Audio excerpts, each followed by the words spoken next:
વૈભવ સૂર્યવંશી જેટલો આળસુ બીજો કોઈ નથી.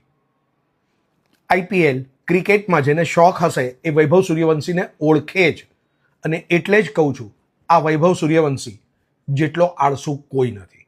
અને આ વાત ખુદ વૈભવ પોતે કહી ચૂક્યો છે.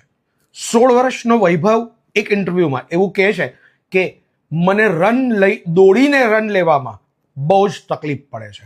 શારીરિક તકલીફ નથી, પણ એને એનર્જી ખર્ચવી નથી, અને એટલે એ પોતાનો સ્કોર બાઉન્ડ્રી અને સિક્સીસથી લે છે. તમે વિચાર કરો, 24 બોલમાં 75 રન, 22 બોલમાં 78 રન.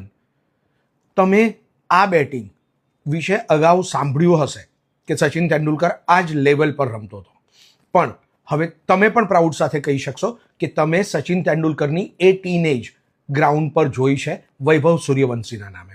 મને અહીંયા વાત અગત્યની એ કહેવી છે, તમે પણ જો આળસુ હો ને તો યાદ રાખજો તમારી આળસને છુપાવવાનું કામ તમે જ કરજો, પણ એ કામ ત્યારે જ શક્ય બનશે જ્યારે તમે તમારી બીજી સ્પેશિયાલિટી પર એક્સપર્ટ બની જશો.